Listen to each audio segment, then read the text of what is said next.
Ya, terima kasih Pak Ang. Kita akan mendengarkan renungan firman Tuhan. Sebelumnya para lektor mohon siap-siap Ibu Nerliana, Ibu Sarma, dan Bapak Apengkwe. Ya, kita akan berdoa dulu, nanti Ibu Santi Simajuntak yang akan berdoa untuk renungan firman Tuhan. Silakan Bu Santi. Ya. Baik, kita berdoa. Terima kasih Bapak. Pagi ini kami siap untuk mendengarkan firman-Mu Tuhan. Biarlah firman-Mu menjadi rema dalam kehidupan kami sehari-hari. Dan Engkau mengurapi hamba-Mu Pastor Fauzan yang akan menyampaikan firman-Mu. Kiranya Engkau memberikan hikmat untuk cakap mengajari kami Tuhan. Berkati kami semua yang mendengarkan dan menyaksikan embun pagi ini Tuhan. Semuanya dipulihkan dan disembuhkan Tuhan. Terima kasih Yesus. Haleluya. Amin. Terima kasih Bu Santi. Pembacaan firman Tuhan terambil dari Yesaya pasal 42. Nanti Ibu Nerliana seluruhnya akan membacakan, dan Matius 12 ayat 1 sampai 21 nanti Ibu Sarma yang akan membacakannya, dan Matius 12 ayat 22 sampai selesai ayat 50 nanti Bapak Apengkwe yang akan membacakannya. Ya, silakan Ibu Nerliana terlebih dahulu. Baik, terima kasih Bu Cinta. Salam Bu Cinta. Shalom Bu Ner. Turpol, Bu Ana. Salam Bapak Ibu semua yang hadir di Zoom dan di YouTube. Dan salam untuk saudara-saudara kami yang menonton kembali siaran kita ini. Terima kasih kepada Tuhan kita Yesus Kristus, kita boleh berjumpa kembali dengan hari yang baru dan semangat yang baru. Marilah kita sama-sama membaca firman Tuhan dari kitab Yesaya 42 ayat 1 sampai 28. Demikian firman Tuhan. Lihat, itu hambaku yang kupegang, orang pilihanku yang kepadanya aku berkenan. Aku telah menaruh rohku ke atasnya, supaya ia menyatakan hukum kepada bangsa-bangsa. Ia tidak akan berteriak atau menyaringkan suara, atau memperdengarkan suaranya di jalan. Buluh yang patah terkulai tidak akan diputuskannya, dan sumbu yang pudar nyalanya tidak akan dipadamkannya. Tetapi dengan setia ia akan menyatakan hukum.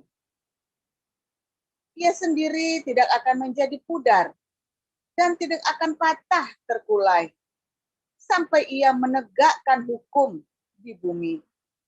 Segala pulau mengharapkan pengajarannya. Beginilah firman Allah Tuhan yang menciptakan langitnya, yang menghamparkan bumi dengan segala yang tumbuh di atasnya, yang memberikan nafas kepada umat manusia yang mendudukinya, dan nyawa kepada mereka yang hidup di atasnya. Aku ini, Tuhan, telah memanggil engkau untuk maksud penyelamatan. Ya, telah memegang tanganmu.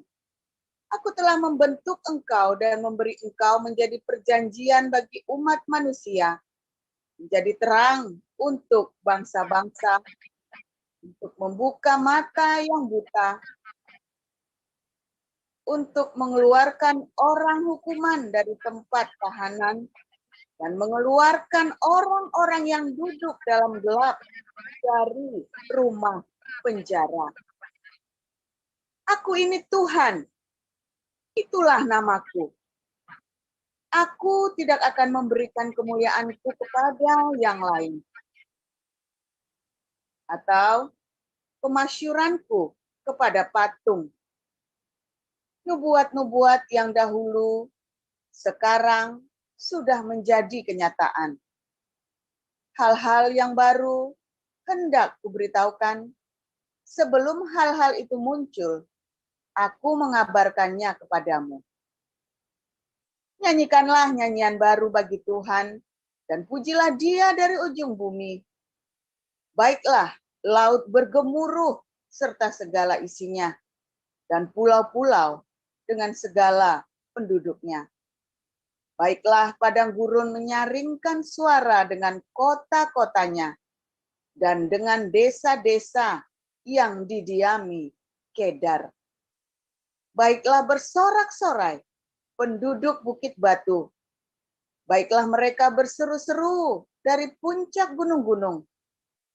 Baiklah mereka memberi penghormatan kepada Tuhan dan memberikan pujian yang kepadanya di pulau-pulau.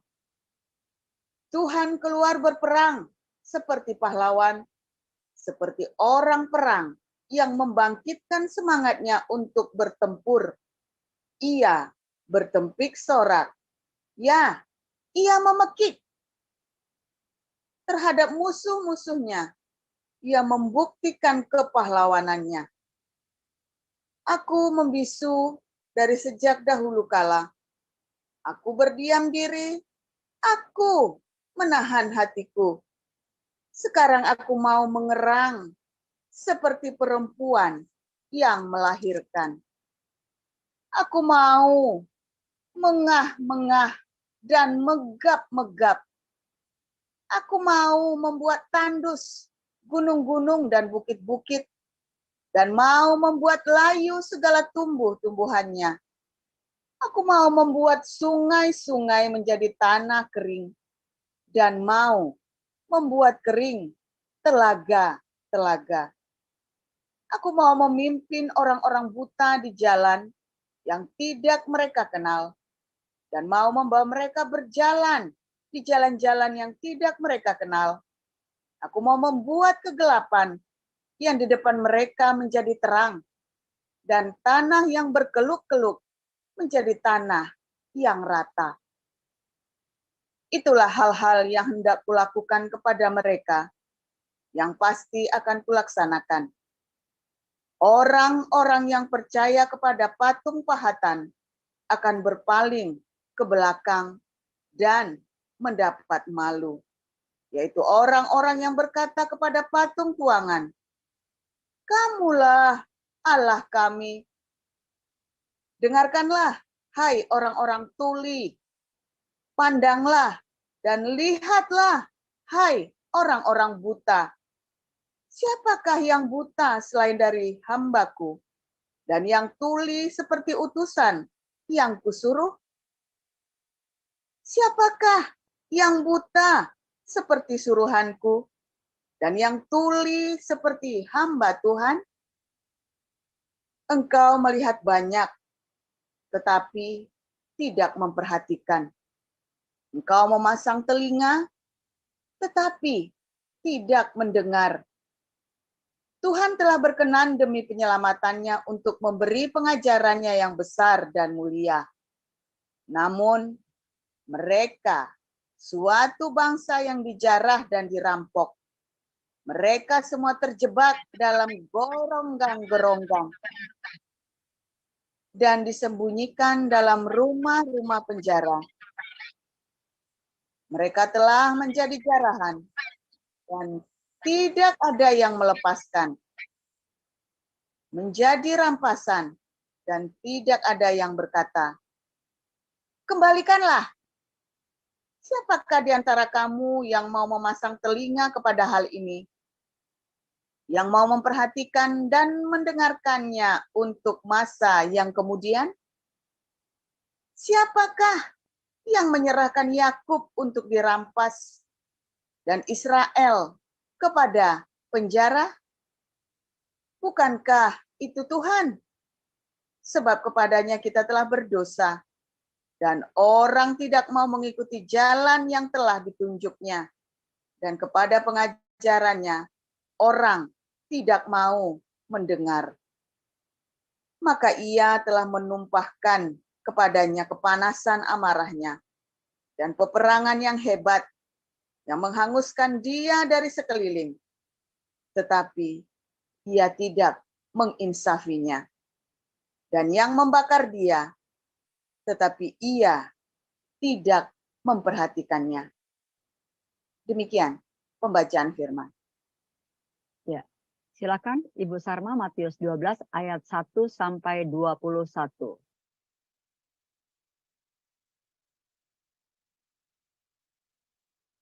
Ya, Bu Sarma dibuka mic-nya. Bu Sarma. Baik, saya akan membacakan kebenaran firman Tuhan dari Matius 12 ayat 1 sampai 21. Beginilah firman Tuhan. Pada waktu itu, pada hari Sabat, Yesus berjalan di ladang gandum. Karena lapar, murid-muridnya memetik bulir gandum dan memakannya. Melihat itu, berkatalah orang-orang Farisi kepadanya, "Lihatlah, murid-muridmu berbuat sesuatu yang tidak diperbolehkan pada hari Sabat." Tetapi jawab Yesus kepada mereka, "Tidakkah kamu baca apa yang dilakukan Daud ketika ia dan mereka yang mengikutinya lapar? Bagaimana ia masuk ke dalam rumah Allah dan pujian yang tidak boleh dimakan, baik olehnya maupun oleh mereka yang mengikutinya, kecuali oleh imam-imam?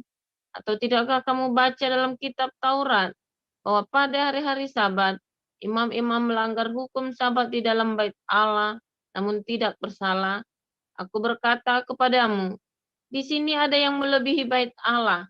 Jika memang kamu mengerti maksud firman ini, yang ku kehendaki ialah belas kasihan dan bukan persembahan, tentu kamu tidak menghukum orang yang tidak bersalah, karena Anak Manusia adalah Tuhan atas hari Sabat." Setelah pergi dari sana, Yesus masuk ke rumah ibadat mereka. Di situ ada seorang yang mati sebelah tangannya. Mereka bertanya, "Bolehkah menyembuhkan orang pada hari Sabat?" Maksud mereka ialah supaya dapat mempersalahkan dia. Tetapi Yesus berkata kepada mereka, "Jika seorang dari antara kamu mempunyai seekor domba, dan domba itu terjatuh ke dalam lubang pada hari Sabat, tidakkah ia akan menangkapnya dan mengeluarkannya? Bukankah manusia jauh lebih berharga daripada domba? Karena itu boleh berbuat baik pada hari Sabat." Lalu kata Yesus kepada orang itu, "Ulurkanlah tanganmu." Dan dia mengulurkannya, maka pulihlah tangannya itu dan menjadi sehat seperti tangannya yang lain. Lalu keluarlah orang-orang Farisi itu dan bersekongkol untuk membunuh dia. Tapi Yesus mengetahui maksud mereka lalu menyingkir dari sana. Banyak orang mengikuti Yesus dan ia menyembuhkan mereka semuanya. Ia dengan keras melarang mereka memberitahukan siapa dia, supaya genaplah firman yang disampaikan oleh Nabi Yesaya. "Lihatlah, itu hamba-Ku yang kupilih, yang kukasihi, yang kepadanya jiwaku berkenan. Aku akan menaruh roh-Ku ke atasnya, dan ia akan memaklumkan hukum kepada bangsa-bangsa. Ia tidak akan berbantah dan tidak akan berteriak, dan orang tidak akan mendengar suaranya di jalan-jalan. Uluh yang patah terkulai tidak akan dan sumbu yang pudar, nyalanya tidak akan dipadamkannya, sampai ia menjadikan hukum itu menang, dan padanya lah bangsa-bangsa akan berharap." Demikian. Ya, silakan Pak Hapengkue. Ya, saya lanjutkan. Dibawalah orang yang kerasukan setan. Orang itu buta dan bisu. Lalu Yesus menyembuhkannya, sehingga si bisu itu berkata-kata dan melihat. Maka takjublah sekalian orang banyak itu. Katanya, "Ia ini agaknya anak Daud." Tetapi ketika orang Farisi mendengarnya, mereka berkata, "Dengan Beelzebul penghulu setan ia mengusir setan." Tetapi Yesus mengetahui pikiran mereka, lalu berkata kepada mereka, "Setiap kerajaan yang terpecah-pecah pasti binasa, dan setiap kota atau rumah tangga yang terpecah-pecah tidak dapat bertahan. Demikianlah juga kalau iblis mengusir iblis, ia pun terbagi-bagi dan melawan dirinya sendiri. Bagaimanakah kerajaannya dapat bertahan? Jadi jika aku mengusir setan dengan kuasa Beelzebul, dengan kuasa siapakah pengikut-pengikutmu mengusirnya? Sebab itu mereka yang akan menjadi hakimmu. Tapi jika aku mengusir setan dengan kuasa Roh Allah, maka sesungguhnya kerajaan Allah sudah datang kepadamu. Atau bagaimanakah orang dapat memasuki rumah seorang yang kuat dan merampas harta bendanya apabila tidak diikatnya dahulu orang kuat itu? Sesudah diikatnya barulah ia dapat merampok rumah itu. Siapa tidak bersama aku, ia melawan aku. Dan siapa tidak mengumpulkan bersama aku, ia mencerai-beraikan. Sebab itu aku berkata kepadamu, segala dosa dan hujat manusia akan diampuni, tetapi hujat terhadap Roh Kudus tidak akan diampuni. Apabila seorang mengucapkan sesuatu menentang anak manusia, ia akan diampuni. Tetapi jika ia menentang Roh Kudus, ia tidak akan diampuni. Di dunia ini tidak, dan di dunia yang akan datang pun tidak. Jikalau suatu pohon kamu katakan baik, maka baik pula buahnya. Jikalau suatu pohon kamu katakan tidak baik, maka tidak baik pula buahnya. Sebab dari buahnya pohon itu dikenal. Hai kamu keturunan ular beludak, bagaimana kamu dapat mengucapkan hal-hal yang baik, sedang kamu sendiri jahat? Karena yang diucapkan mulut meluap dari hati. Orang yang baik mengeluarkan hal-hal yang baik dari perbendaharaannya yang baik, dan orang yang jahat mengeluarkan hal-hal yang jahat dari perbendaharaannya yang jahat. Tetapi aku berkata kepadamu, setiap kata sia-sia yang diucapkan orang harus dipertanggungjawabkannya pada hari penghakiman. Karena menurut ucapanmu, engkau akan dibenarkan, dan menurut ucapanmu pula engkau akan dihukum. Pada waktu itu berkatalah beberapa ahli Taurat dan orang Farisi kepada Yesus, Guru, kami ingin melihat suatu tanda daripadamu. Tetapi jawabnya kepada mereka, angkatan yang jahat dan tidak setia ini menuntut suatu tanda, tetapi kepada mereka tidak akan diberikan tanda selain tanda-tanda Nabi Yunus. Sebab seperti Yunus tinggal di dalam perut ikan 3 hari 3 malam, demikian juga anak manusia akan tinggal di dalam rahim bumi 3 hari 3 malam. Pada waktu penghakiman, orang-orang Niniwe akan bangkit bersama angkatan ini dan menghukumnya juga. Sebab orang-orang Niniwe itu bertobat setelah mendengar pemberitaan Yunus. Dan sesungguhnya yang ada di sini lebih daripada Yunus. Pada waktu penghakiman, ratu dari selatan itu akan bangkit bersama angkatan ini, dan ia akan menghukumnya juga. Sebab ratu ini datang dari ujung bumi untuk mendengar hikmat Salomo, dan sesungguhnya yang ada di sini lebih daripada Salomo. Apabila roh jahat keluar dari manusia, ia pun mengembara ke tempat-tempat yang tandus mencari penghentian. Tetapi ia tidak mendapatnya. Lalu ia berkata, aku akan kembali ke rumah yang telah kutinggalkan itu. Maka pergilah ia dan mendapati rumah itu kosong, bersih tersapu dan rapi teratur. Lalu ia keluar dan mengajak 7 roh lain yang lebih jahat daripadanya, dan mereka masuk dan berdiam di situ. Maka akhirnya keadaan orang itu lebih buruk daripada keadaannya semula. Demikian juga akan berlaku atas angkatan yang jahat ini. Ketika Yesus masih berbicara dengan orang banyak itu, ibunya dan saudara-saudaranya berdiri di luar dan berusaha menemui dia. Maka seorang berkata kepadanya, lihatlah, ibumu dan saudara-saudaramu ada di luar dan berusaha menemui engkau. Tapi jawab Yesus kepada orang yang menyampaikan berita itu kepadanya, siapa ibuku dan siapa saudara-saudaraku?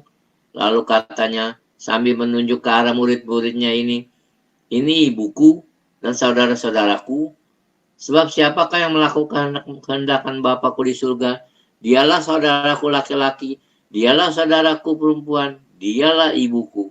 Demikian firman Tuhan. Terima kasih para lektor, Ibu Nerliana, Ibu Sarma, dan Bapak Apengkwe. Renungan firman Tuhan akan disampaikan oleh Gembala kita, Pastor Yosef Paulzang, yang berjudul Agustan dan Buluh yang Patah. Silakan, Ya, Pastor. shalom semuanya. Tolong tampilkan di tadi yang buluh yang patah. Matius 12 ayat berapa ya tadi ya?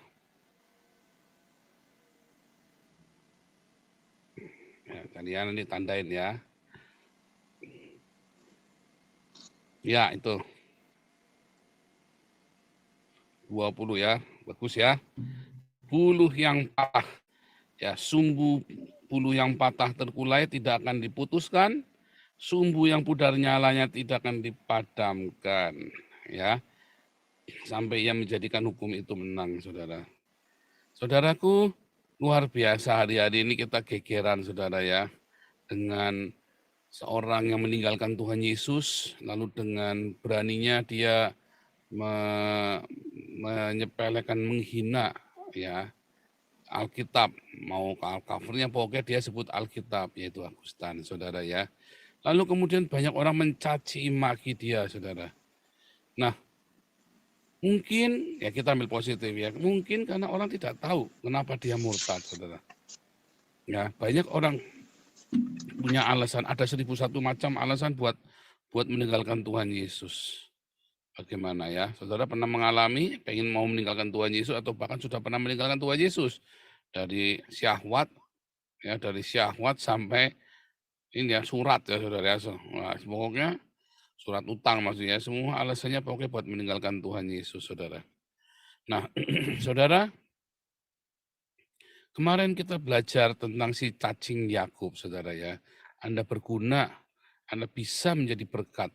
Kalau Anda bisa menjadi orang-orang yang pemenang apabila Anda datang sama Tuhan, serahkan kelemahanmu.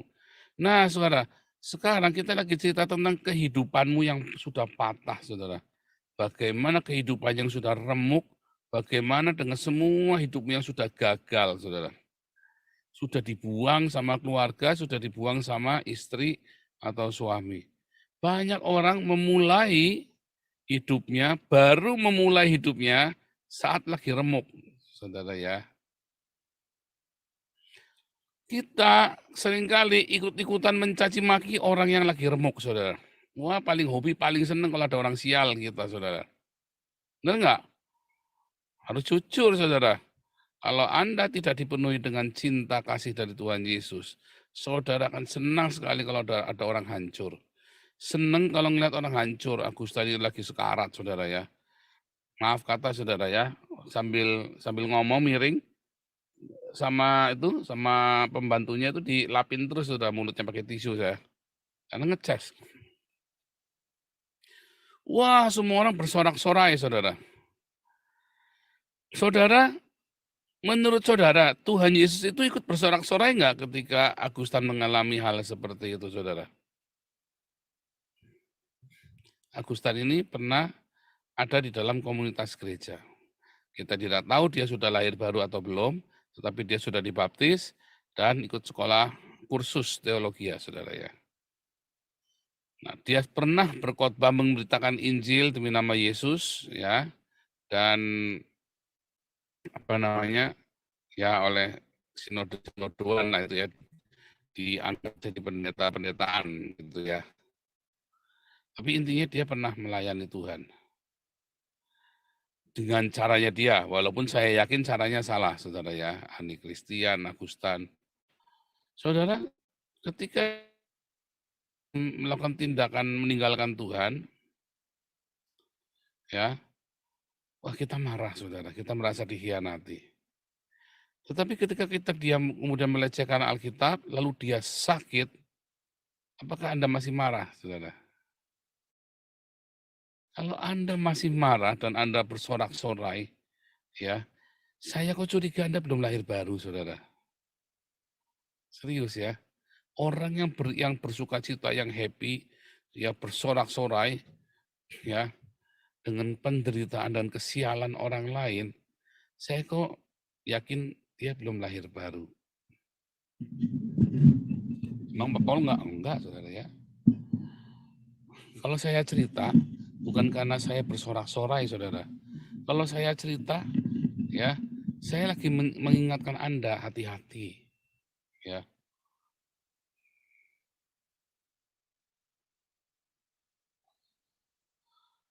Saudara, ketika saya jatuh hancur-hancuran, saudara, yang senang, yang happy, apakah orang-orang bukan Kristen, saudara? Ketika saya hancur-hancuran, yang bersorak-sorai adalah orang-orang gereja, saudara. Ketika saya hancur-hancur, yang bersorak-sorai itu orang gereja. Rasain loh. Ya. Kenapa saudara bersorak-sorai? Nah, karena mereka belum lahir baru. Ya. Karena belum lahir baru. Lalu seharusnya bagaimana, saudara? Seharusnya. Kalau Anda dipenuhi dengan cinta, kalau ada orang yang hancur hidupnya, saudara, saudara kan penuh dengan belas kasihan. Saudara kan penuh dengan belas kasihan, saudara.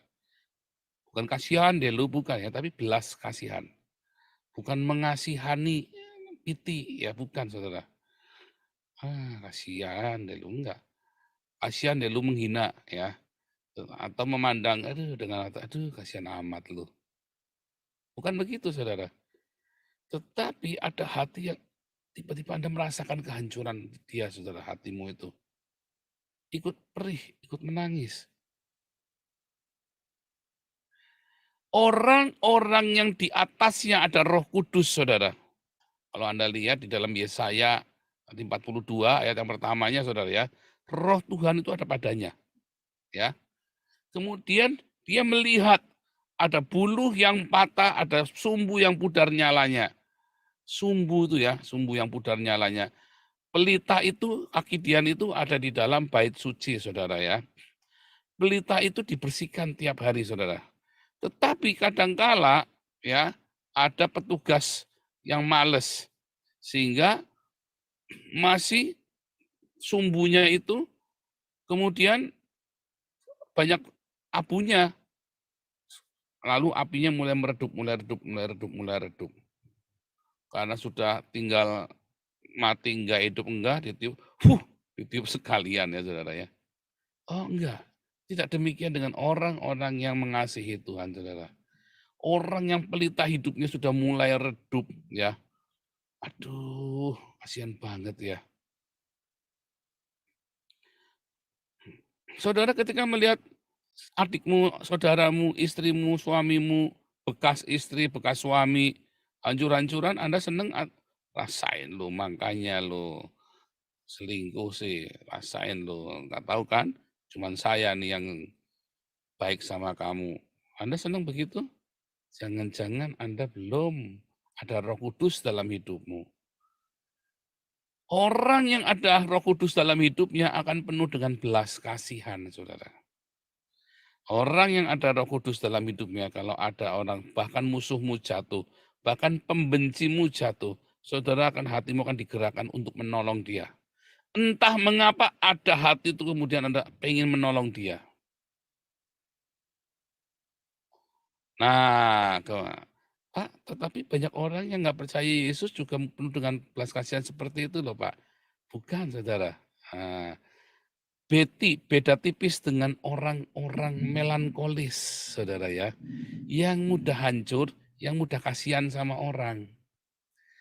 Ada orang wataknya kolerik, kolerik ya, sanguin kolerik, flekmatik, melankolis. Ada orang-orang yang bawaannya melankolis. Kalau orang-orang flekmatik, dia dingin, saudara. Kalau ada orang jatuh, orang hancur, dia mah tenang-tenang saja. Bukan karena dia nggak punya Roh Kudus, tapi karena memang bawaannya gitu ya tenang-tenang saja. Dingin, flekmatik. Orang kolerik lagi apalagi nggak pakai perasaan. Kalau ada orang-orang melankolis, aduh kasihan ya, malah ikut nangis, saudara. Apakah dia penuh Roh Kudus? Belum tentu. Itu adalah sifat. Tetapi nanti ketahuan dari apa reaksinya. Dia cuma ikut nangis, lalu memberi, lalu ketika dicatek dia sakit hati, nah sebetulnya dia belum penuh Roh Kudus. Banyak orang ya kasihan sama orang lain, lalu dia tolong orang itu, dicatek, saudara, nulung dipentung, marah dia, saudara. Itu bukan digerakkan oleh Roh Kudus, tapi digerakkan oleh sifat alamiah dasarmu. Anda harus tahu bedanya ya. Orang-orang melankolis itu mudah hatinya kasihan sama orang. Ya, lalu dia nolong, lalu dicatek, saudara. Lalu dia kan dendam sama orang itu. Dendam, saudara. Sudah ditolong, dipentung, dia dendam. Nah, itu namanya bukan karena Roh Kudus. Orang yang dipenuhi Roh Kudus, ya ketika dia melihat ada orang hancur hidupnya, dia akan penuh dengan belas kasihan. Lalu dicatek, Pak. Dia akan mundur sedikit dan dia berpikir bagaimana saya nolong dia tanpa dicatek. Tahu bedanya, saudara? Yang satu dengan ketakutan, lalu dendam, nolong, dipentung, lalu dia mundur, dia pukul lebih keras malah. Ya kan? Karena nggak ada Roh Kudus.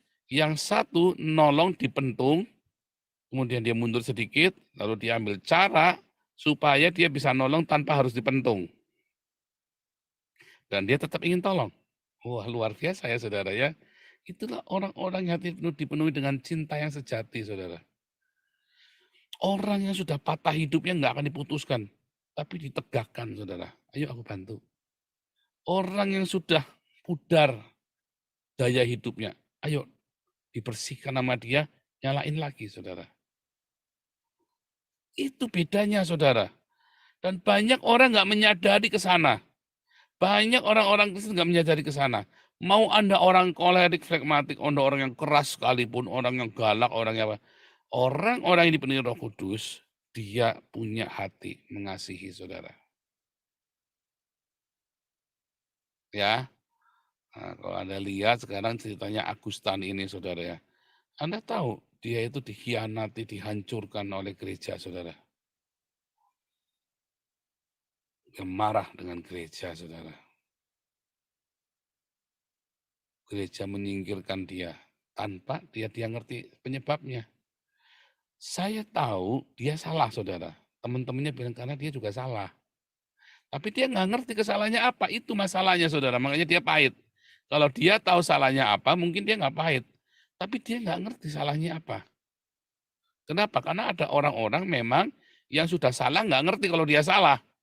Nah itulah masalahnya. Yang itu masalah lagi tuh.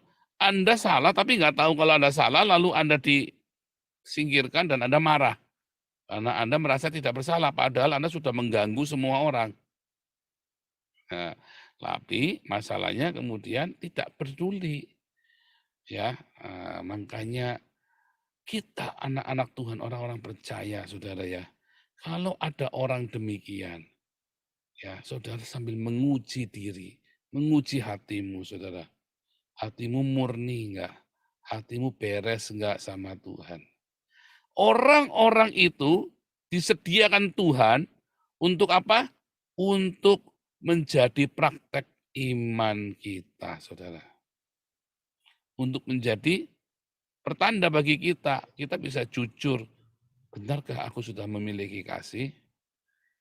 Makanya Tuhan Yesus kasih perumpamaan anak yang hilang dalam Lukas 15 dan Lazarus dalam Lukas 13. Mengapa ada banyak sekali orang miskin walaupun dia sudah lahir baru? Karena dia pernah hilang, saudara. Dan dia sedang dalam perjalanan pulang. Dialah si Lazarus. Lazarus ini adalah bekas anak yang hilang yang sedang kembali dalam perjalanan, belum nyampe, saudara. Kemudian di tengah jalan dia mati. Maka dia kemudian nyampe ke rumah bapaknya di sorga, bukan di sini. Saya anak yang hilang, saya hancur-hancuran di dalam perjalanan saya, dan akhirnya saya pulang dan saya masih ada di dunia ini. Ya, saudara. Dan saya dipulihkan di sini, saya melihat pemulihan. Jiwa saya sudah di paradiso, badan saya masih di bumi. Ya, kenapa? Karena belajar kelas evangelis, belajar apologetik. Nanti saudara ngerti. Ya, jiwa saya sudah di paradiso. Julius HMC ya, kirim YouTube-nya Rudi Yohanes maki-maki saya. Dia bilang sebenci-bencinya Rudi Yohanes kepada Julius, ya masih kamu lebih dibenci lagi sama dia, katanya si Julius. Terus saya kasih tertawa jahat dan saya bilang, saya mengasihi kalian. Ya, terus saya bilang, saya sudah hidup di paradiso. Saya hidup di dalam Firdaus. Sudah nggak ada ruang buat kebencian. Serius, saudara ya. Oh, saya keras, saudara ya. Ada prinsip-prinsip yang harus kita tegas. Enggak, iya, saudara. Tetapi jangan ada kebencian di dalamnya, saudara. Serius, saudara ya. Ini supaya saudara ngerti ya bagaimana seharusnya Anda bersikap dengan penderitaan orang lain. Ya, saya wanti-wanti di sini, saudara ya.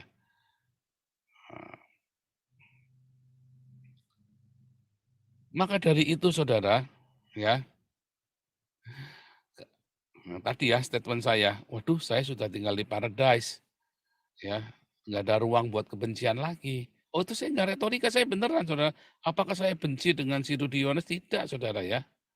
Enggak, teman kalau saya bilang enggak beneran. Kalau saya ngomong kasih contoh, tak kasih contoh beneran. Sama seperti Yesus ngasih contoh Yohanes, ngasih contoh orang-orang Farisi. Ditunjukkan ya, ditunjukkan. Saya nggak main-main saudara ya. Tetapi apakah saya membenci? Enggak saudara. Enggak. Karena sudah nggak ada ruang lagi. Ngapain benci? Hidup saya jauh lebih enak. Ngapain marah? Hidup saya jauh lebih enak saudara. Kalau Anda hidupnya sudah nyaman, sudah nikmat, kenapa sih Anda masih terganggu dengan yang digigit semut segala macam? Kalau Anda sudah lagi liburan yang enak-enak nih, digigit sama semut, Anda marah-marah, terus misu-misu langsung pahit, ingat sama oma kamu, ingat sama teman kamu, cuman gara-gara digigit semut, Anda kepahitan, saudara. Langsung keingetan bekas pacarmu yang menghina kamu. Apa begitu, saudara? Anda lagi liburan enak nih ya, misalnya Anda liburan kemana, ke Belanda, saudara. Terus tiba-tiba gara-gara digigit semut, Anda langsung ingat kepahitan sama tetanggamu yang buang sampah di depan rumahmu. Misu-misu langsung ingat. Bodoh saudara ya, lagi liburan malah mikirinnya enggak. Sering gitu enggak? Terus yang saya ngomong ini real ada saudara. Real. Ya kan? Anda sudah menikah bahagia dengan istrimu atau suamimu. Tiba-tiba saudara ingat dengan bekas pacarmu yang dulu nyakiti kamu. Terus Anda ngelihat suamimu atau istrimu, tiba-tiba kamu marah-marah gara-gara ingat itu saudara. Ngalamin, hati-hati saudara ya. Hati-hati, kamu sudah hidup di sorga, tapi kamu masih sebenarnya belum, karena kamu masih kasih ruangan buat neraka, saudara. Nah, saudara, buluh yang patah terkulai tak diputuskan, sumbu yang pudar nyalanya tak dipadamkan. Hanya apabila kamu penuh dengan roh, hanya apabila kamu penuh dengan cinta. Saat kamu sudah ada di dalam itu, saudara, hidupmu penuh dengan belas kasihan. Kalau ada orang menyakitimu, saudara cuma bilang, ini kasihan amat ya, sampai segitunya. Terus tiba-tiba dia butuh bantuan. Bodo amat, rasain dia. Bantu saudara. Bantu saudara. Ketika Saifuddin mengalami penderitaan luar biasa keluarganya, hancur-hancuran. Saya tadi malam cari tahu saudara, 2 hari yang lalu saya cari tahu teman-teman di Amerika kondisinya seperti apa. Ya, dan akhirnya saya dapat informasi yang mengerikan saudara ya. Saya dapat informasi yang mengerikan, tetapi saya terus berdoa bagaimana caranya bisa membantu tanpa saya dicatek sama dia. Iya kan? Termasuk ketika Anda membantu orang-orang muslim ini. Makanya saya selalu bilang, jangan pakai atribut. Jangan pakai atribut. Benar kan yang saya ngomong? Difitnah kan sama mualaf center, bahwa kita ini sedang mengkristenkan orang dengan cara ngumpulin donasi lalu mengkristenkan orang. Buktinya apa? Enggak ada, saudara. Orang nggak bisa menemukan buktinya kita kristenisasi. Enggak ada. Karena ketika kita berbagi makanan, kita nggak pakai atribut apapun. Ya, ada di mana sekarang Anda? Di sorga, di paradiso, jiwamu itu, atau lagi di neraka masih sedang menuju ke neraka? Kalau Anda sudah ada di sorga, saudara, hatimu akan selalu penuh dengan cinta. Ada orang maki-maki kamu, tenang-tenang saja. Ya sudah, ya kan? Mungkin kaget, ya. Tapi karena sudah di paradiso, sudah enak. Ya, hatimu tidak susah, saudara. Nah, kalau Anda hatimu masih susah, ya repot, saudara. Nah, disitulah ketika Paulus mengatakan dalam Galatia 5 ayat 22-23, buah roh, kasih sukacita, damai sejahtera, kebaikan, kemurahan, kesabaran, lemah lembutan, kesetiaan, penguasaan diri. Coba ya, Anda lihat, kalau Anda hidup dipenuhi dengan itu, selamat, Anda sedang di sorga. Ya, orang mau nyakiti Anda tetap punya kasih. Orang namanya orang marah boleh-boleh, tapi jangan lama-lama, saudara. Karena Anda di sorga. Ada orang memfitnah, kaget, tersinggung, boleh. Tapi sehari saja. Jangan lama-lama, jangan disimpan di hati, buang. Ya, karena bagaimana juga badan kita masih ada di dunia fana. Jiwamu sudah di sorga, saudara. Tetapi badanmu masih di dunia fana. Itulah masalahnya. Nah, makanya bisa aja kotoran-kotoran itu, tapi dibuang. Jangan jiwamu ditarik ke bumi lagi, saudara. Jangan jiwamu ditarik lagi ke hal-hal yang duniawi lagi. Jiwamu sudah ada di sorga. Biar jiwamu itu tetap dipelihara oleh kasih karunia dan hidup penuh dengan kasih karunia. Wah, ini next level bener saya ngajar ini. Saya nggak tahu seberapa saudara bisa mengerti yang saya ngomong, saudara. Bukan teori, saudara ya. Kalau saudara mencapai ini, hidupmu bahagia. Serius, saudara. Bahkan dalam proses itu, saudara, masalahmu bisa selesai sendiri. Sakitmu selesai sendiri. Hutangmu tiba-tiba lenyap sendiri. Masalah itu tiba-tiba minggir sendiri, saudara. Suasana surga itu di dalam jiwamu. Anda nampakkan, alirkan itu keluar suasana kerajaan Allah itu. Tiba-tiba semua beres sendiri, saudara. Saudara, saya sudah ngalami sendiri. Anda lihat fitnahan dari orang-orang ke saya luar biasa kan? Kenapa saya tetap bisa penuh cinta kepada mereka? Saya biarkan suasana surga mengalir. Orangnya sampai kejang-kejang, saudara ya. Karena nggak bisa manas-manasin saya. Sorry, saya di surga. Anda nelpon, "Weh Paul, mencaci maki kan. Aduh bro, sorry bro, saya lagi sibuk nih, lagi di surga. Enak ya ngomongin jawabnya, enak banget tuh saya tuh. Aduh bro, sibuk banget bro saya bro. Nah, enak, waduh, pengennya semua begitu Pak Paul. Iya, lakukan dong, kan gampang. Anda cuma triggernya apa? Diakonia. Nanti tiba-tiba Anda hatimu mengalir, kasih cinta itu mengalir, sampai pengampunan itu mengalir, mengasihi, mengampuni, memberkati.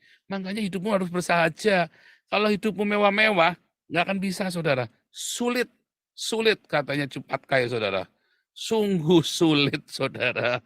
Sulit kalau kamu masih hidupnya di dalam kemewahan, sulit, saudara. Kalau kamu bisa hidup bersahaja, sederhana, secukupnya, akan lebih mudah. Kalau kamu masih kepengen ngedrill punya barang mewah, wah sulit, jangan harap bisa. Saya tidak percaya pendeta-pendeta yang pakai barang mewah bisa seperti yang saya ngomong. Mustahil, saudara. Ya, karena apa?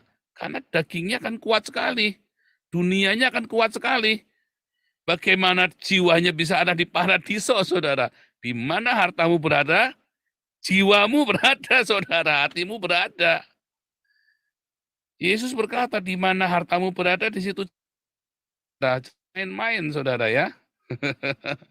Jadi sulit. Makanya pendeta-pendeta yang masih hidup mewah, aduh saya bilang bohong kalau dia ngoceh-ngoceh, bullshit. Tinggal pergi saja. Ngap gitu aja tinggal pergi. Sederhana hidup bersahaja, saudara. Harus itu ajaran Tuhan Yesus. Tuhan Yesus saja hidupnya sederhana. Para rasul hidup sederhana. Itu teladan yang baik buat kita. Ya. Hidupnya mengelampiaskan seks. Gonta-ganti seks, saudara. Ya, maksudnya gonta-ganti pasangan, selingkuh, zina. Mustahil. Sulit, saudara. Anda harus lepaskan. Tapi ini roh sialan, Pak, dari setan. Oh, bukan. Ya, Anda selingkuh itu dari kamu sendiri. Dasar gatel. Saudara ya. Gimana? Iya, makanya jangan Anda lihat Anda sudah punya istri, terus ketemu perempuan di jalan satu arah, ya. Nggak usah sok-sokan selalu tunggu-tungguan janjian ya nanti ya, kita pulangnya jemput-jemputan. Nanti bukan jemput-jemputan, nanti jemput-jemputan, saudara. Jangan main-main, saudara ya. Saya enggak main-main, saya beneran ya. Waduh, ini adik-adikan gundul peang, saudara. Nggak ada. Anda yang pasang jerat sendiri, bukan setan, saudara. Mana ada setan, saudara. Mana ada setan, kamu di situ, saudara. Agustan, iya setan saudara. Istri saya setan, tapi bukan setan yang itu saudara ya. Istri saya juga marganya tan, saudara, tapi bukan setan saudara. Mana ada begitu. Jadi Anda jangan buka celah. Ya, nggak usahlah adek-adekan, apalah, nggak usahlah. Kamu sudah punya suami. Pernah suatu ketika ada teman SD apa teman SMP itu ya, WhatsApp istri saya. Dulu dia ngapelin istri saya waktu di Salatiga, saudara, pakai mobil. Dia rupanya seneng sama saya. Bolak-balik say. Lah kalau istri saya nggak pernah jawabnya biasa, cuman sebulan, 2 bulan, saya yang jadi suaminya kan nggak suka saudara. Langsung tak salam, jangan bilang saya lagi, ini istri saya. Nah, langsung tak tegur saudara. Oh iya jangan buka celah saudara. Ya, jangan buka celah. Langsung tak omongin saudara. Oh bukan posesif, istri saya bergaul dengan siapa saja. Ya, tapi jangan adek-adekan, jangan kakak-kakaan. Kita semua saling mengingatkan, saya juga sama. Nggak ada adek-adekan, nggak ada kakak-kakaan. Nanti udah adek-adekan, nanti mulai pegang-pegang. Dari pegang jari tangan, sampai pegang pentil, saudara. Pusing, saudara, nanti. Hati-hati ya. Nanti saudara pengen hidup di surga kayak saya. Hidup dalam kebersahajaan. Hidup di dalam kekudusan. Nanti kamu lebih mudah, ya, lalu mulai diakonia. Daripada kamu buat mewah-mewah uangnya, buat diakonia, saudara. Tiba-tiba hatimu mengalir dengan cinta. Ya, Tuhan Yesus memberkati.